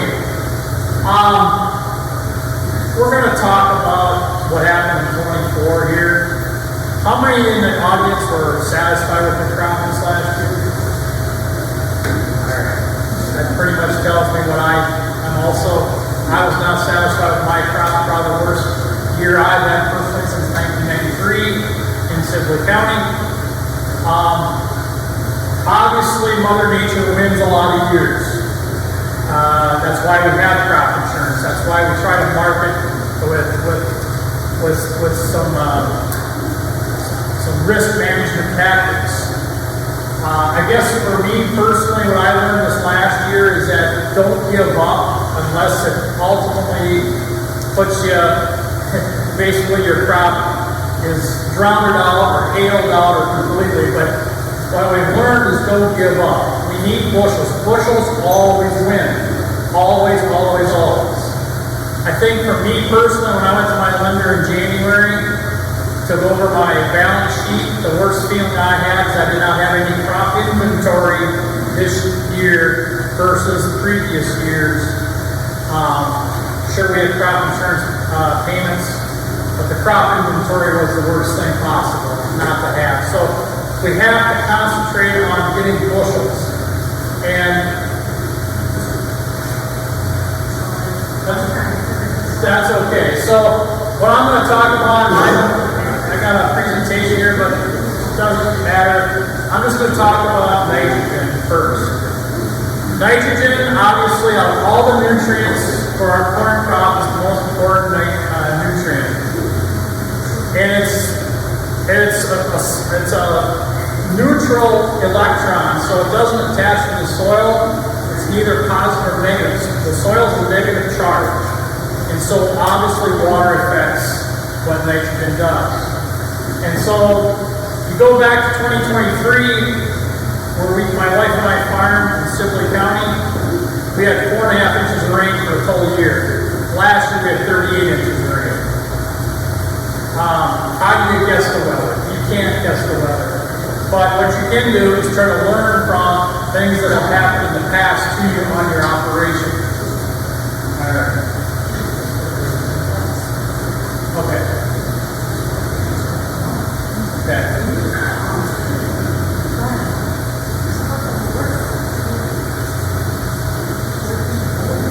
So, anyways, with nitrogen, the one thing I think we're learning in this last year and in years past when we've had excessive moisture in our townships is that what we did in the past years ago with putting a one-trip application of nitrogen into the fall or spring may not be the answer going forward. So what did we learn from 24? I'm going to talk about nitrogen and garter spot. So obviously this was Father's Day, Highway 15, that's the High Island watershed. That picture has been a kind of a well-known picture in Minnesota agriculture this last year. That was after the 10-inch to 12-inch rain event that we had come through. I generally talk about my highways. I consult in Meeker, McLeod, Sibley, Renville, and Nicollet counties. So I kind of talk about the highways. And so this year, probably the driest area in 23 was kind of like right in that heart of Sibley County of what I consulted. This last year, 24, was one of the wettest areas. So I just talked about between Highway 212 and Highway 19, starting from south of Olivia, going all the way to Arlington, looked like this after Father's Day. There's one of my judicial ditch systems right by my house. As you can see on the upper end, that's all field that's covered with water, probably 40, 50 acres of water on that 120 acre farm. That's the issues that we had to deal with this last year. Managing large rain events is difficult, and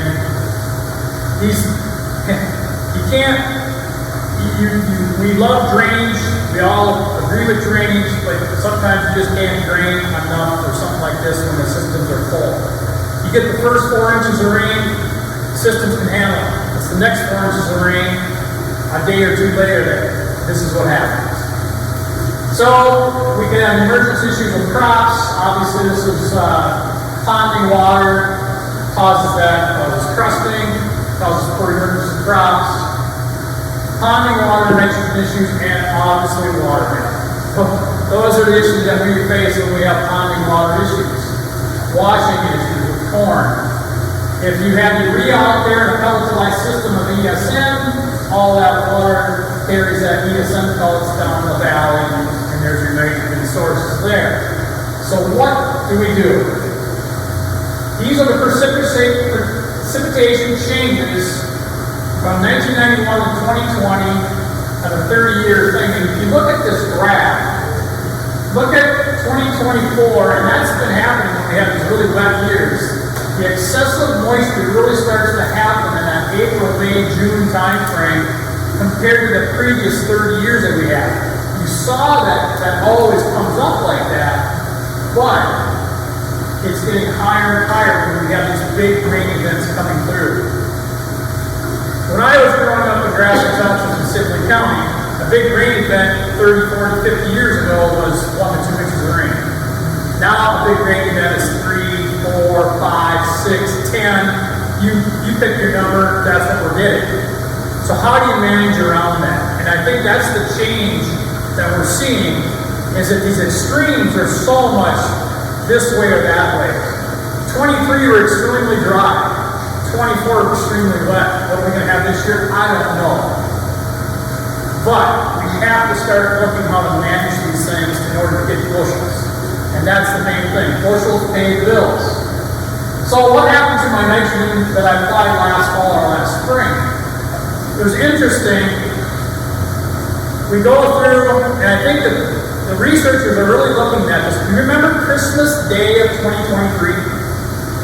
2023. Christmas Day, it rained 3 to 4 to 5 inches of rain that day in this whole area. Southwest Minnesota didn't have as much, but we did. That was the start of our problem with nitrogen for the 24 season. Not only the stuff that you applied in the fall, anhydrous, urea, whatever it may be, but it's that pool of nitrogen that is accumulated through our organic matter that we count on for that crop the following year. And so with the warm winter of last winter, that problem with nitrogen started on Christmas Day of 23. And that's when you have started realizing that, hey, I spent my dollars on my nitrogen, I shouldn't have to do anything more about it. Well, Mother Nature tells us differently. So we have nitrogen tied on the residue because it's too wet, we have less oxygen in the soil. If you look at this chart, it's very small on the screen here, but denitrification losses of nitrogen according to days saturated of your soils versus soil temperature. Remember that graph, that month of May and June when the soil temperature started to get warm and we're saturated? You can lose, on 4 days of saturation, you can lose 20% of your nitrogen at 77 degrees soil temperature. You have 10 days of saturated soils, you can lose up to 43% of your nitrogen. Just think, almost half of your nitrogen you apply when you're saturated soils, you can lose, and you've already budgeted. The lenders have lended you the money to budget for your crop for that year, but you've already lost almost 50% of your nitrogen because of the saturated soils we have out there. I think that's the things that we're starting to learn, that Mother Nature always wins. And so you have to, when that curveball comes to you, you have to change your stance of your swing. And you have to start thinking, okay, I need to make my corn crop look green. The corn crop will tell you what to do. If it's yellow looking for 10 days to 2 weeks to 3 weeks, you need to do something about it. What is causing the green strips in there? You see in the upper left-hand corner, green strips. Those are tile lines. We get a bad rap that tile line, or that tiling our land is a detriment to nitrogen, or to nitrogen and to the water system. We've got data here to prove that wrong. Another strip of green corn, that's your tile lines that are showing up. Reason, you've got better root penetration down further in the soil profile. No compaction, that nitrogen that is leaving, going down further in the soil profile, the roots are already there to get back up, going into that corn plant being green. It's utilizing the nitrogen. Here is a graph from the University of Minnesota. Regardless of timing, undrained soils need 28 pounds of more nitrogen per acre, more N, than undrained soils. Drainage reduces N needed by 11% and increases corn yield by 5%. It's utilizing the nitrogen much better. Pre-plant applications are adequate for drained soils. Split applications would be better for undrained soils. Drained versus undrained. We need 28 pounds of N more per undrained soil, or 28 pounds less than N produce 7 bushels more per acre on drained soil versus undrained soil. Root development is key. I think this last year when I took nitrate samples around Memorial Day weekend, and I was finding nitrogen down 6, 8, 10, 12, 18 inches below the roots. Tile drainage helps those root depths get oxygen in the soil, gets those roots growing, because they want to search for water. Obviously, when it's saturated like this, they just sit there with no oxygen, they're not going to grow, your nitrogen just keeps going down. Drained soils are going to cause you to have better root development. Excellent roots means better water and nutrient uptake. Here's a farm of one I owned this last year, and this is showing it's a rented farm, but it's showing those green strips in there. Them tile lines are 100 foot apart. They need to be more tile lines in there to make my corn greener. Obviously, that is the situation right there. You need drainage to make your corn look green and utilize that nitrogen. We get a lot of bad raps. The Minneapolis Tribune keeps on putting out articles about how bad we are out here about treating our water with nitrogen excess. We've got good data to say that we need to have good drained soils out here in southern Minnesota to utilize our nitrogen that we put on. And it's not just the applied nitrogen, it's the pool of nitrogen that your organic matter produces. 1% of organic matter produces 20 pounds of N. That's uncontrollable. That's these heavy, nice prairie soils that our good Lord provided for us to raise good crops in this area. But you need good drainage to utilize that nitrogen. So, anybody put supplemental nitrogen on their crop this last year? Okay. You guys feel it worked? Yes. For myself, it was probably a 20 bushel advantage. It cost me 10 bushels to do. I'll do that any day for a 50% return on my money. After Father's Day weekend, we had a lot drowned out in the whole area. Cloud, Renville, Sibley County, Martin County down south further. I think the probably shut down after Father's Day weekend. We all knew that with the drowned out areas that we had, crop insurance was probably going to come into play no matter what you did. For me personally, I have corn that needs to go to the ethanol plant in Winthrop, so I decided that even though I was probably at crop insurance levels anyway, I wanted to try to get as many bushels to that corn plant as I could so I didn't have to buy corn. Everybody's situation is different. You got livestock, you got ethanol. Your checkbooks are different. Everybody's checkbooks are different. But I think what we proved this year is that supplemental nitrogen did work. On this, it was these small plots of Wasika. They weren't planning for a research plot. But what this illustrates is that 140 pounds of N was applied in the spring, and supplemental N for corn in 24. It results by one plot was 160 and the other plot was 140. If you can see here, I don't have a pointer with me, but your additional bushels are about 15 to 20 bushels better where you put the supplemental nitrogen on. And this was done right after the 4th of July. And the corn crop, they said that Wasika was horrid. It was yellow. It didn't look like we should be spending more money on it, but it still showed that even with 0 pounds applied of additional N, it still showed that some new advantage to this. Now, obviously, what's that number? They're talking 40, 50, 60 units and probably 50 pounds of additional N. Remember going back to that slide of saturated soils for 10 days? You lost almost 50% of your nitrogen. So you're going to need to put on probably an extra 50 pounds because you got nitrogen that's going to mineralize in your soil in the month of July and August. So,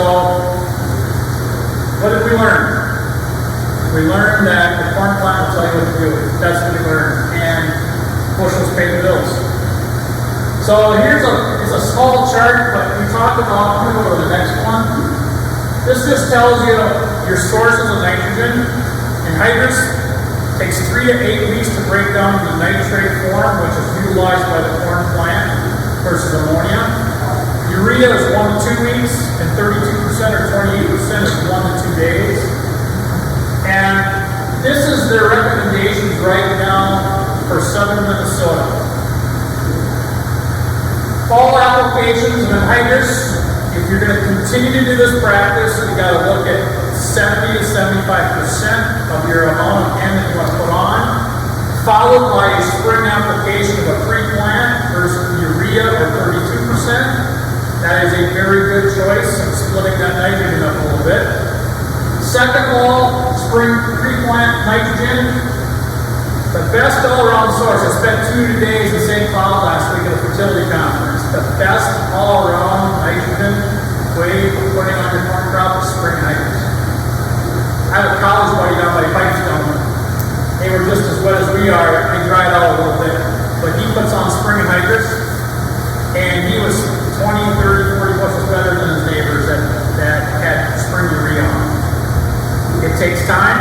You got to wait a little bit.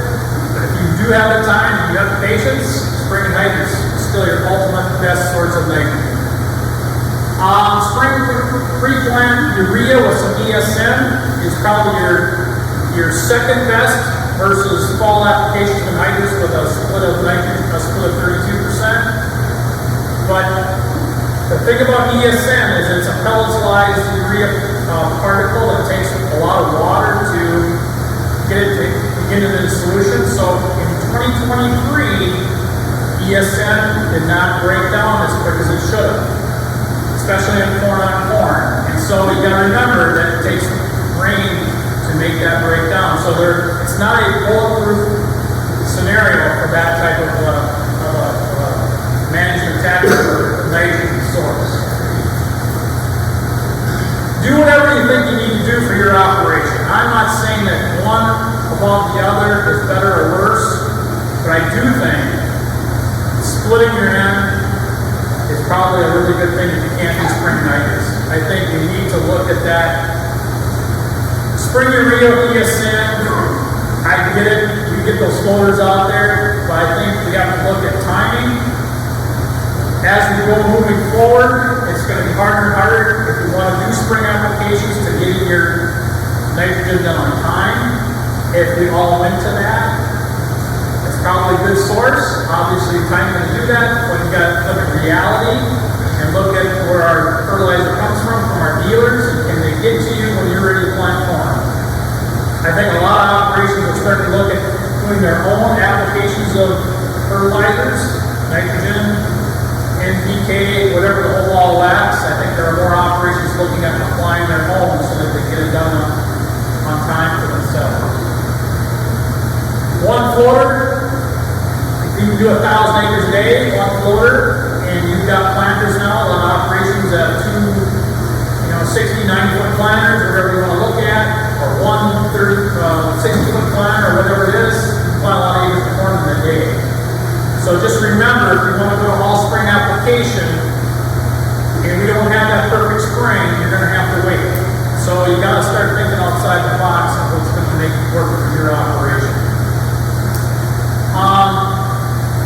Jeff Vetch said plant beans while you wait for your April nitrous application. I remember years ago, George Reed used to tell me that if you put nitrous on an angle, you could plant corn 24 hours later.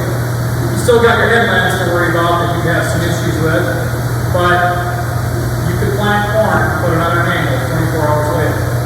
So maybe you got someone to plant beans, and you want to put some nitrous on in the spring, and wait your couple days and go start planting corn, you can do that.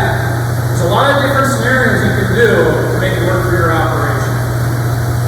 What I'm trying to tell you today is that what we've done in the past by just doing one thing, applying it all in the fall, or applying just one application in the spring, maybe with our weather patterns changing with these extremes, maybe that's not what we have to look at anymore. We have to look at outside the box a little bit more. A little bit more work, a little bit more management.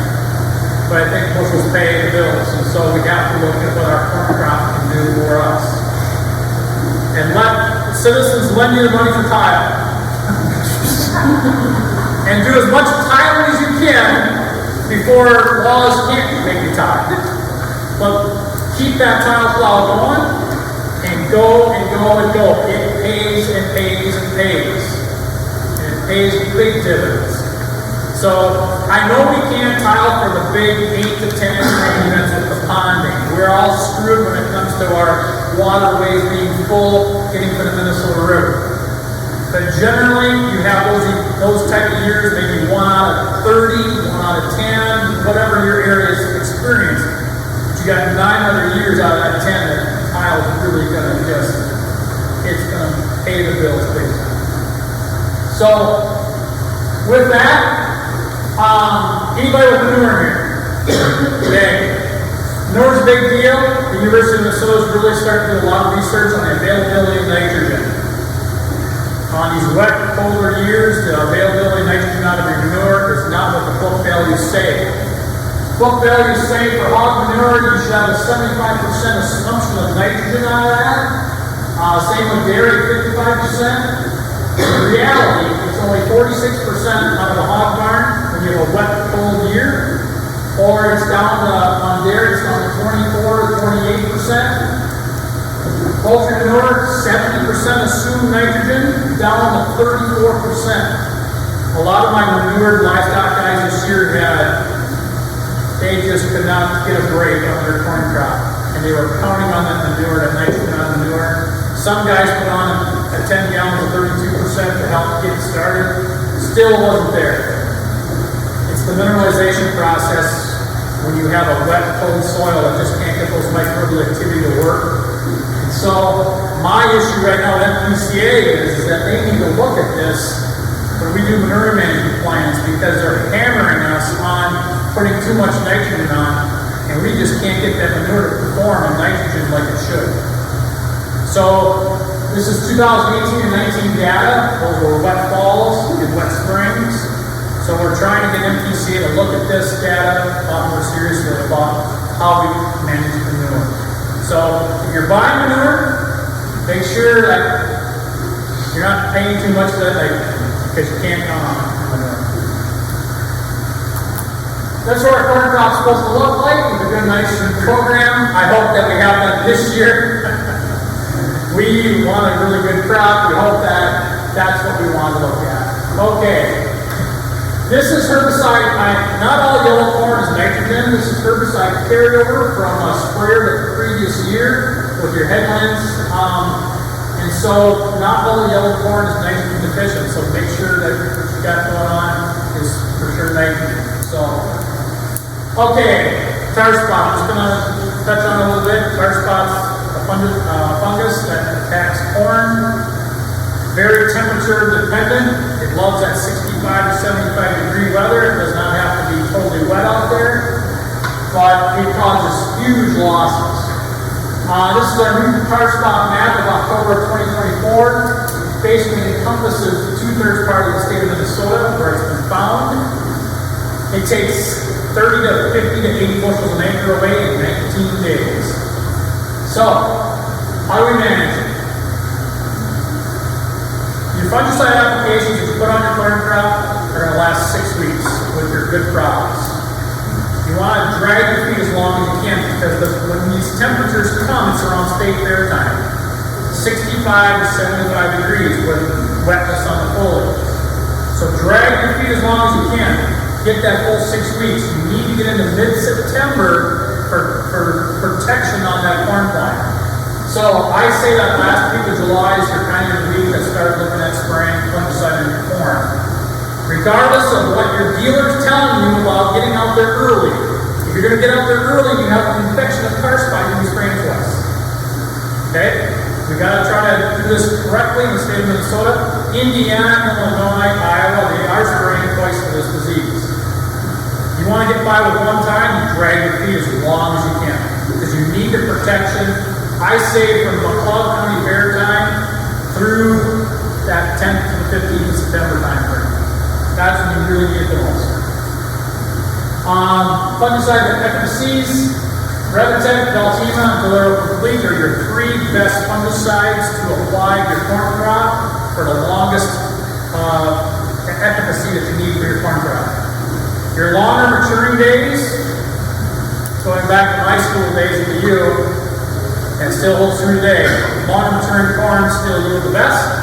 So if you're planting 104 to 108, 109 day, you want to drag your feet with this fungicide application, get it protected as long as September as you possibly can. The disease this year did not come into this area until probably the 15th of September. We didn't see yield loss this year, but the inoculum was here. Windy today, it's been windy all winter with no snow, and guess what's been blowing around? Residue.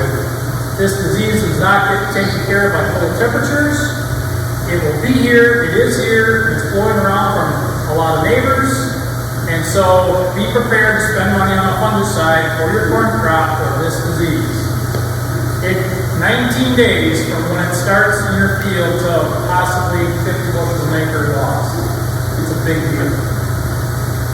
That's just a chart about fungicides. That's what we want to do. Now, this is a farm that I lost a lot of acres on this year because it was in beans and a lot of ground up. That low ground in there, that's what we want. We want corn in there. We want corn in the grain cart. We want corn in the combine for all you guys. That pays the bills. So, with that, is there any questions? I'm going to say 2 things. The adage goes, you got to spend some money to make some money. And I learned in 2024, you got to spend some money on that corn crop, and the corn crop doesn't look very good. It's hard to do. It's hard for me to do. But you got to do it, because it pays. Second of all, some of us maybe are not used to spraying fungicides for corn. I used to be in that camp, but now with this new tar spot, it's too much of a detriment not to. And if anybody can tell you that they can hire them to scout for it and you'll have enough time. So what if you find it, and I'm in your field on the 5th of August, and I find it, but I'm maybe 5 days too late that I spotted it. Then it takes another 5 days to get an airplane in there. That's 10 days already into this thing.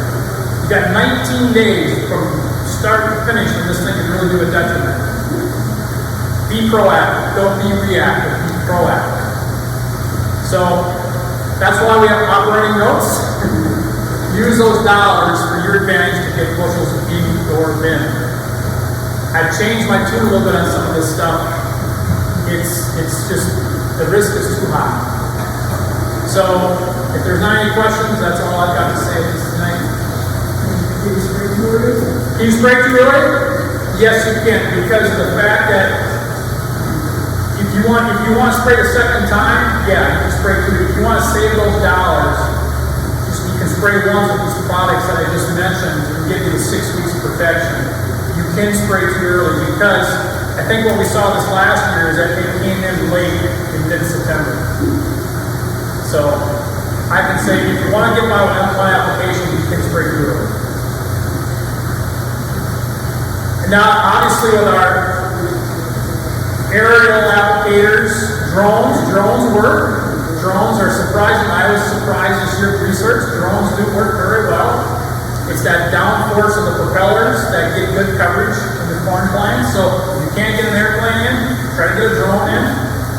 But they do work. So you got aphids in there that kind of overlap with fungicide applications in corn. So you got to remember where your timing is. That's why you can't screw around trying to think you're going to scout for this and be okay. Because by the time you find it, you might be already 10 days into it. And then it takes you another 7 days to get an applicator out there. So I'm going to promote just going out there and be proactive and get it done. Yes? So that we found you, so you're saying now that it's here, just spray. Yeah, my personal opinion, now it might be not the IPM thing to do, okay? But I'm going to say that the risk is getting too high with the inoculum that we have now in the 2/3 of the state of Minnesota. And if we have, it's different, Ryan, if we have it all dropped, okay? If we have a 1988 on our hands, or a year like last year again, it's the end of July, your corn crop doesn't look very good, don't spray. But if you've got a really good corn crop coming on, and you think you can be, above APH, yeah, spray. Don't take the chance. Because you're going to get it paid back. So like when you spray the fungicide, you have to be going after it. I like to see it after, I like to see R1, not VT and tassel, like to see R1. So later, like, Yeah. 10 days after. Yeah. If you pollinate the 15th to the 18th of July, that time frame, 25th of July to the 1st of August, and again, it's going to overlap. A lot of guys are going to want to get acres done. You're going to have to play that game of when you can get it done. And all of a sudden, you have aphids coming in there and soybeans, and so you need to be proactive. That's what I'm saying. And I don't like spending money if I don't have to, but look at the winds we've had with no snow. All this residue is flying all over. Inoculum is getting at every farm. And if you have the right weather conditions, it can pop up just like that. So is there any traits or anything before different hybrid or anything like that? I would say your seed companies are working on it. This disease has been here since 2015 in Illinois, Indiana, Ohio, and they still have to spray twice for it. So obviously, hybrids are not getting bred. It's a hard disease to mimic in a greenhouse. They can't make it work in a greenhouse. It's a different animal than what we looked at with other diseases. And that's why, for me, I don't want to screw around. It's not a 5 bushel hit. It's not a 10 bushel hit. It's a 50 to 80 bushel hit. That's too much. So unless you want to keep drawing on your crop insurance every year, that's fine. But for me, I hope I don't have to collect crop insurance for the rest of my farming career. I want the bushels. So, sorry about that. I'm just saying I'm going to produce bushels. That's why I got to do it. Any other questions? I don't like spending money. money, but I think it's been proven in this last few years that times are changing with weather and patterns, and we gotta really pay attention to our current crop stealings. So, anyways, thank you. Oh, by the way, I do like this last one. I know everybody's got their little thing. We're NASCAR fans, and so 2 years ago we went to North Carolina. We got to meet Dale Jr., nicest guy ever. If you ever get to North Carolina, look up his racing facility. He does his podcast there. We ran into him. Those are my 3 children, and we had a great little 5-minute visit with him. He's a great guy, so that's my plug for NASCAR. So.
We've been doing our farm. Yep. Summer now.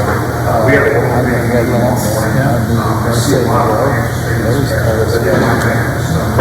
and they're extremely active this year. There's some that we've been, maybe not using much fuel, maybe repairs aren't using much.